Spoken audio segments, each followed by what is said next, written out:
Bienvenidos a un nuevo viaje hacia lo desconocido. Hoy no les traigo ficción, ni cuentos inventados. Hoy nos adentramos en el terror que respira a nuestro lado, en historias reales. Prepárense, porque exploraremos 3 casos reales que les helarán la sangre.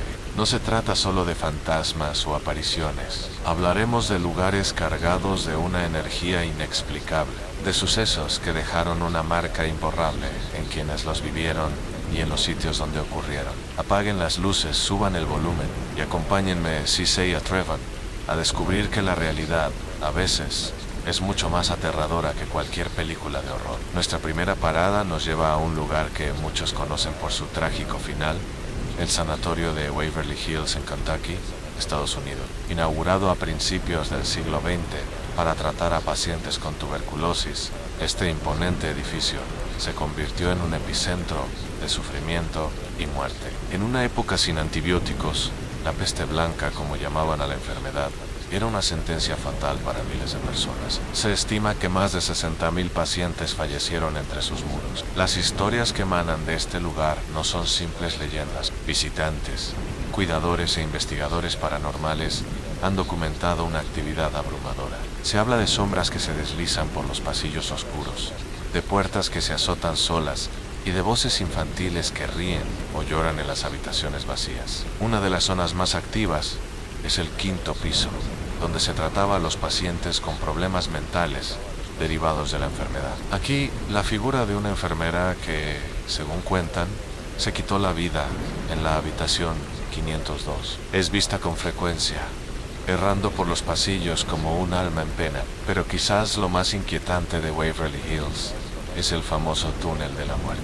Este pasadizo subterráneo de más de 150 metros fue construido para transportar los cuerpos de los fallecidos discretamente, lejos de la vista de los otros pacientes, para no desmoralizarlos. Imaginen la energía acumulada en ese túnel. Los que se han atrevido a recorrerlo hablan de una opresión insoportable en el pecho, de susurros que parecen seguirlos y de la sensación constante de ser tocados por manos frías en la total oscuridad. No es un escenario de película, es un monumento real al dolor, un lugar donde el eco del pasado se niega a desaparecer. Dejamos los fríos pasillos del sanatorio para adentrarnos en un misterio que ha desconcertado a historiadores y aventureros durante siglos en la colonia perdida de Roanoke. En 1587, más de 100 colonos ingleses, incluyendo mujeres y niños, se establecieron en la isla de Roanoke, en la actual Carolina del Norte. John White, el gobernador de la colonia,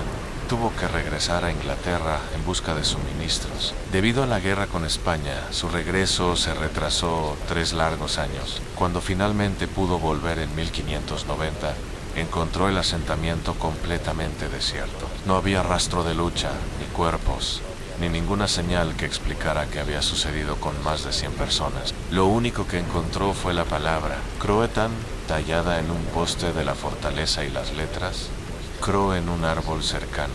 Croatan era el nombre de una isla cercana y de la tribu que la habitaba. White intentó llegar a esa isla, pero una tormenta se lo impidió y nunca más pudo volver a buscar a su familia, incluyendo a su nieta Virginia Dare, la primera niña inglesa nacida en América.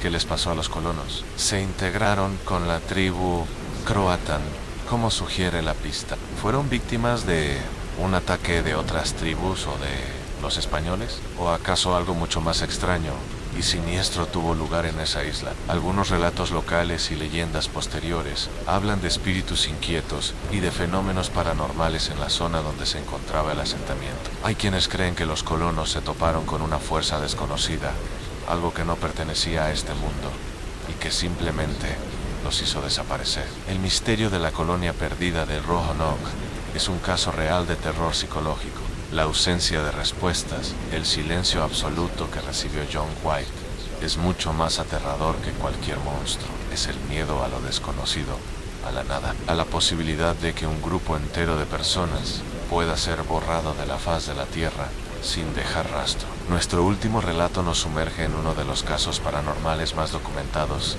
y terroríficos de la historia reciente, el poltergeist de Enfield. Todo comenzó en 1977 en una modesta casa en Enfield, un suburbio de Londres. La familia Hodgson compuesta por Peggy, una madre soltera, y sus 4 hijos, empezó a experimentar sucesos inexplicables. Muebles que se movían solos, objetos que levitaban y eran lanzados por el aire con violencia, y unos extraños golpes que resonaban en las paredes. El epicentro de la actividad parecía ser Janet, la hija de 11 años. Los fenómenos se volvieron cada vez más intensos y aterradores. Janet afirmaba ser levantada de su cama por una fuerza invisible, e incluso llegó a hablar con una voz gutural y áspera que decía ser Bill Wilkins, un hombre que había muerto en esa misma casa años atrás. El caso atrajo la atención de medios de comunicación e investigadores paranormales, incluyendo a los famosos Ed y Lorraine Warren. Se tomaron fotografías que parecen mostrar a Janet levitando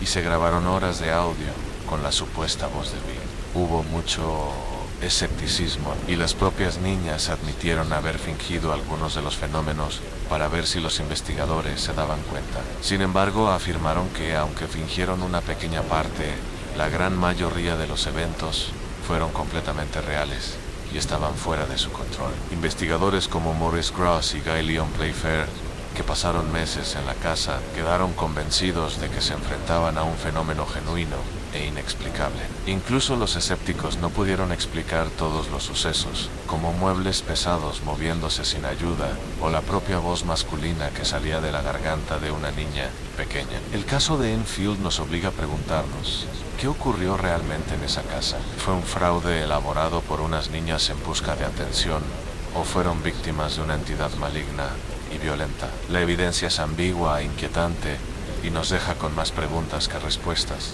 Es un recordatorio de que a veces el horror no está en un castillo abandonado o en un bosque oscuro, sino en la seguridad de nuestro propio hogar. Estas 3 historias, Waverly Hills, Roanoke y Enfield, son solo una pequeña muestra de un mundo lleno de misterios que nos rodea. Son casos reales, documentados, que nos demuestran que las líneas entre nuestro mundo y lo desconocido son increíblemente delgadas. El terror no siempre viene con garras y colmillos. A veces se presenta como un pasillo vacío que se siente observado, como el silencio inexplicable donde debería haber vida, o como un golpe en la pared en mitad de la noche. Estos ambientes, estos escenarios reales, son los que verdaderamente alimentan nuestras pesadillas. Nos recuerdan nuestra propia fragilidad ante fuerzas que no comprendemos y que quizás nunca lleguemos a comprender. La próxima vez que sientan un escalofrío inexplicable o escuchen un ruido extraño en la soledad de la noche,